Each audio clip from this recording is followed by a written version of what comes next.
নচেত কোথায় যাবে? আমাদেরকে কত ভুল শেখানো হলো, বলা হলো যে আমরা নাকি চৈতন্য মহাপ্রভুর দেশের মানুষ। খুব ভালো কথা। চৈতন্য মহাপ্রভুর জীবন এই অঞ্চলে যারা বৈষ্ণব সাধক আছেন, বৃন্দাবন দাস বিরচিত চৈতন্য ভাগবত খানা একবার পড়ে দেখবেন।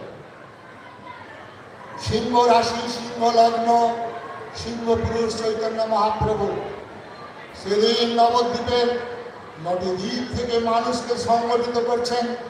কাজী তার ধর্ম বন্ধ করে দিয়েছেন, কীর্তন হবে না। মহাপ্রভু সেদিন মশাল হাতে নিয়ে কাজীর লৌহ কপাটকে পদাঘাতে ভেঙে দিয়ে ছুটছেন কাজীর দরবারে। এই মহাপ্রভুকে স্মরণ করবেন। আয় আয় কাঠ ঝাঁটিয়ার মাথা, কোথায় গেলে কাজী বেটা, আজিয়ে ভুবন করিব নির্জীবন। মহাপ্রভু আহ্বান করছেন, ধর কাজী, মার কাজী, আয় আয় আয় আয় সুদর্শন চক্র, ধর ধর রবে, কোথায় তবে। আহ্বান জানাচ্ছেন। আজকে হিন্দু বাঙালিদের এই মহাপ্রভুকে স্মরণ করার জন্য অনুরোধ করবো। সময় পাবেন কিনা জানি না। আগামী এই চৈতন্য মহাপ্রভু পরবর্তীকালে আমাদেরকে নিয়ে আসা হলো স্বামী বিবেকানন্দ ঠাকুর রামকৃষ্ণ। খুব ভালো কথা। বিবেকানন্দের বাণী আমরা সবাই মুখস্থ করেছি। যদিও বিবেকানন্দের 60 সালের আগে বাণী এবং রচনা পঞ্চম খণ্ড বইখানা আর খুঁজে পাবেন না। কারণ পরবর্তীকালে যে বিবেকানন্দ বলছে সত্যের জন্য সব কিছু ত্যাগ করা যায়, অন্য কিছুর জন্য সত্যকে ত্যাগ করা যায় না, তারা অন্য কিছুর জন্য সত্যকেই ত্যাগ করে ফেলেছিলেন। বলেছিলেন আমরা রামকৃষ্ণাই, আমরা হিন্দু নই।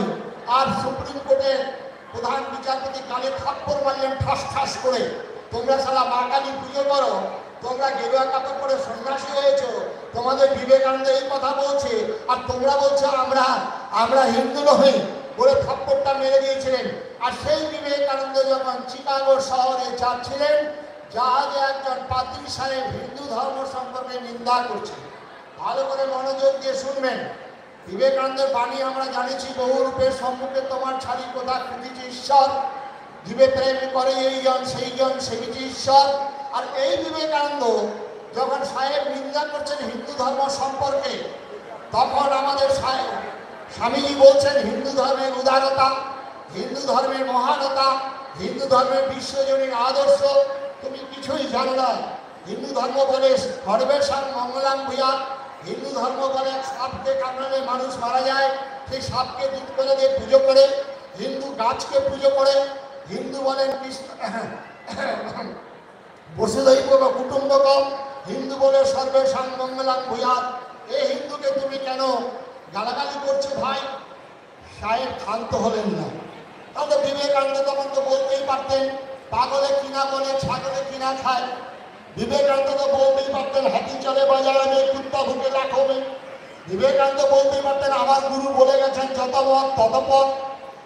বিবেকানন্দ সব ছেড়ে দিয়ে জামার আস্তিনটা গুটালেন, গুটিয়ে ওই সাহেবের সামনে মুখে বজ্রমুষ্টি ধরলেন। অধিক উদাসনের মতো তাউ তাউ করে জ্বলে উঠে বিবেকানন্দ বলছেন, তুমি আর একটিবার আমার হিন্দু ধর্মের নিন্দা করো, এক খুশিতে তোমাকে সমুদ্রে জাত করবো। এই বিবেকানন্দকে ঘরে ঘরে পুজো করুন। আজকে টলারেশন অনেক হয়ে গেছে। হিন্দুজি must be aggressive but little fanatic. 100 বার পর্যন্ত কার্তিক বাবু বলেছিলেন, কিন্তু 101 বার হলেই তাকে ক্ষমা নয় সেখানে। আজকে 101 বারে আমরা পৌঁছে গেছি। তাই আজকে বিবেকানন্দকে আজকে স্মরণ করার জন্য আহ্বান করছি। বিবেকানন্দ বলছেন ভারত আবার জাগবে, আবার উঠবে। কিসের ফলে?